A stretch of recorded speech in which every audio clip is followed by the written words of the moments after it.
Corona vaccine पे नया खुलासा, करोड़ों जान खतरे में। यार देश की मीडिया, क्या करूं मैं इनका, क्या करूं, कुछ कर भी नहीं सकता, ऐसी वाली फीलिंग आती है। पता है क्यों? क्योंकि हमारे देश में सबसे ज्यादा तेजी से कुछ फैलता है वो प्यार नहीं है बल्कि हेट्रेड और मिस इन्फॉर्मेशन है। एस्ट्राजेनेका जो कि वो कंपनी है जिसने कोविशील्ड वैक्सीन को बनाया है, ऐसा खुलासा हुआ है कि इससे करोड़ों लोग की जान जा सकती है। इसमें कितनी सच्चाई है? पहली बात, आप लोगों में से जो लोग डर गए हो ये सब सुन के, अपने आप को थोड़ा रिलैक्स करो और समझो इसका साइंस। वैक्सीन के साइड इफेक्ट होते हैं, ब्लड क्लॉटिंग हो सकता है और कुछ और साइड इफेक्ट बड़े बड़े भी हो सकते हैं, जैसे कि नए बीमारी की उत्पत्ति। ये होता है, ये सिर्फ वैक्सीन में ही नहीं बल्कि किसी भी तरह के और दवाई में होता है। पहला फैक्ट, हर फॉरेन चीज जो कि बॉडी के अंदर जा रही है उसमें साइड इफेक्ट होता है। दूसरी बात, आपको यहाँ पर उसकी मैथमेटिक्स को समझना होगा। प्रोबेबिलिटी पढ़े हो स्कूल में, प्रोबेबिलिटी का मैथमेटिक्स, उसको समझना होगा। चीजों को थोड़ा रियलिस्ट और टेक्निकल नजर से देखोगे ना, तब आपको पता चलेगा कि कितना स्ट्यूपिडिटी है। कोविड वैक्सीन का जो साइड इफेक्ट है, ये जब वैक्सीन बन रहा था पहली बार, तभी इन चीजों को डॉक्यूमेंट किया गया था और उसी बात को सिंपली एस्ट्राजेनेका ने कोर्ट में बताया कि हाँ साइड इफेक्ट हो सकते हैं। और एस्ट्राजेनेका के ऊपर बहुत लोगों के केस हुए थे। प्रोबेबिलिटी जो बताई जा रही है, अगर आप सीरम इंस्टीट्यूट के वेबसाइट पे देखोगे तो वो 1 लाख में से 1 इंसान का है, ब्लड क्लॉट का। और इन जनरल वैक्सीन को अगर आप लोगे तो 10 लाख में से 10 लोग, 1 लाख में से 1 लोग, इनको ब्लड क्लॉटिंग एक्चुअली में हो सकती है। और स्टडी में ये पाया गया था कि ये जो रिस्क होता है क्लॉट का, ये वैक्सीन लगाने के 40 दिन के अंदर सबसे ज्यादा होता है, इमीडिएटली 40 दिन।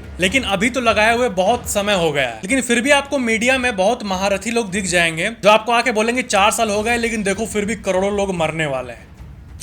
और जो टीटीएस वगैरह बताई जा रही है, साइंस के हिसाब से ये डेफिनेटली वैक्सीन के चलते हो सकती है, लेकिन रिसर्च के समय 1 लाख में से 1 इंसान पे ये पाया गया है क्लिनिकल रिसर्च में। अब अगर कोई लड़की, कोई वुमेन बर्थ कंट्रोल पिल लेती है, 1 मिलियन लड़कियां ली, तो उसमें से भी 500 लड़कियों को ब्लड क्लॉटिंग होने का रिस्क होता है। मैथमेटिक्स समझ गए? 10 लाख लोग स्मोकिंग कर रहे हैं, उसमें से 1700 लोगों को ब्लड क्लॉटिंग का रिस्क रहता है। कोविड-19 किसी को हो गया है तो उसमें से भी 10 लाख में से आधा %, 5000 लोगों के बॉडी में कुछ बड़े कॉम्प्लिकेशंस डेवलप हो जाएं, इसके भी चांसेस रहते हैं। तो ये पूरा मैथमेटिक्स और प्रोबेबिलिटी को आप समझ पा रहे हो। 10 लाख लोग घर के बाहर गए तो उसमें से 100-200 लोगों का एक्सीडेंट से मरने का चांस रहता है, मैथमेटिकली स्पीकिंग। 10 लाख में से 38 लोग रोज एक्सीडेंट्स में मर रहे हैं अकॉर्डिंग टू स्टैट्स। लाइटनिंग, यानी आप बाहर गए, आपके ऊपर बिजली गिर जाए, इसका प्रोबेबिलिटी 10 लाख में से 1 है मात्र। कोई एरोप्लेन में है, उसमें भी चांसेस होते हैं कि एरोप्लेन क्रैश कर जाए। और 1 in 1 लाख, ये सिंपल 3 वर्ड पे फोकस करो, सारा कंफ्यूजन आपका क्लियर हो जाएगा। तो ये पूरे मैथमेटिकल प्रोबेबिलिटी को आप समझो एक बार। 1.5 मिलियन लोगों में से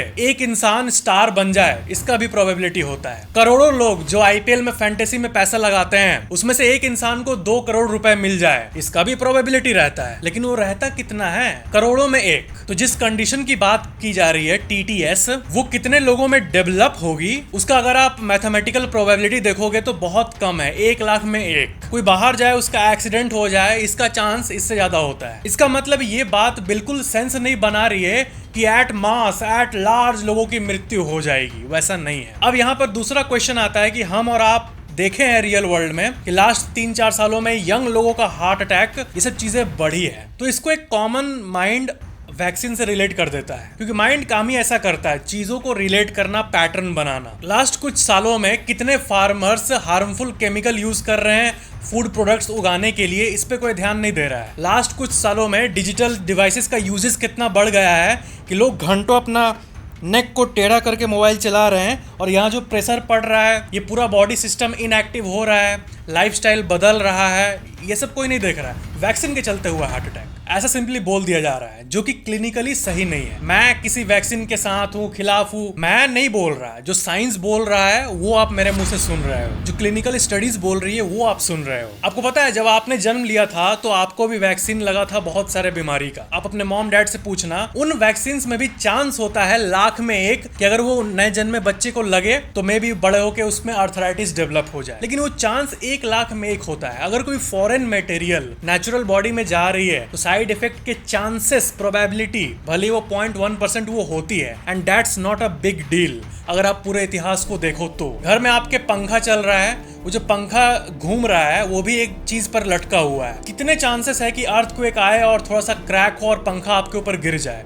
इसका भी चांस है 1 मिलियन में 10-12 मे बी। और अननेसेसरी पैनिक और फियर, डर से जो हार्ट का अनईजीनेस हो रहा है, इसके चलते लोग ना मर जाए।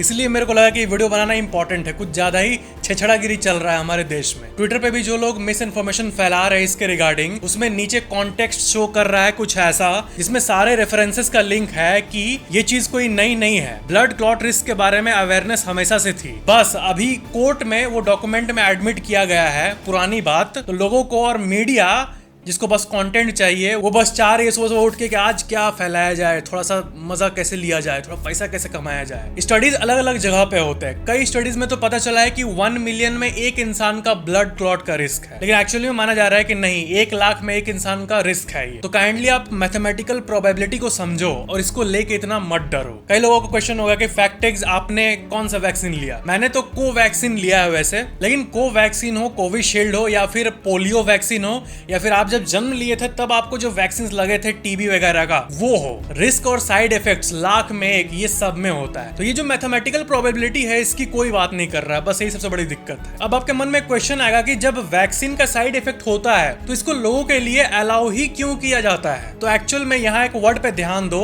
आउटवे करना। अगर 1 लाख में से 1 लोग का ब्लड क्लॉट हो रहा है, लेकिन अगर आप वही कोरोना वायरस होने पे कितना चांस होता है मरने का, इसका डेटा देखोगे तो हर जगह अलग अलग दिखाएगा। जैसे कि इंडिया में अलग, ब्राजील अलग, लेकिन ये नियरली 1 से 2% के बीच में वेरी करता है और ये बहुत हाई है। 1%, 10 लाख में से 10,000, उतने लोगों का चांस होता है एक्चुअल डाइंग का, मरने का। तो अगर वैक्सीन के साइड इफेक्ट लेते हुए मरने से बच जाएगा कोई, तो यहाँ पर वैक्सीन का बेनिफिट्स कोरोना को आउटवे कर जा रहा है। यानी टेक्निकली ये लगाना वर्थ इट है। और यही कारण है कि साइड इफेक्ट्स होते हुए भी, एक्चुअली में डॉक्यूमेंटेड होते हुए भी अलाउ किया जाता है। तो ब्लड क्लॉट होगा किसको, ये तो प्योर लक है। लेकिन जब आप ये सुनो कि 1 लाख में से 1 को हो रहा है, ऐसा नहीं कि एक इंसान का वैल्यू नहीं है। वो जो एक इंसान ब्लड क्लॉट से मर रहा है, डेफिनेटली ये बिल्कुल गलत है, ये भी नहीं होना चाहिए। लेकिन जब कोरोना ऐसी महामारी आई तो दुनिया करे क्या?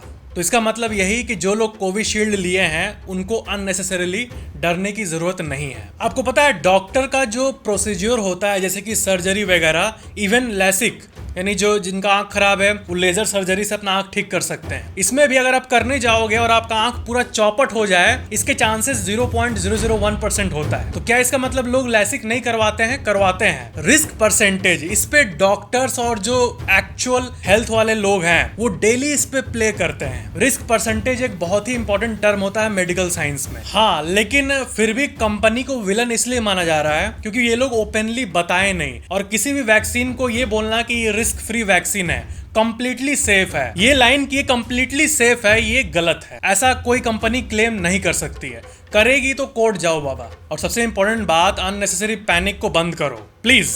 तो ये था मिस इन्फॉर्मेशन पे झाड़ू लगाना। और मैं चाहता हूं कि आप इस वीडियो को शेयर करो ज्यादा से ज्यादा लोगों को, ताकि सबको सच पता चले।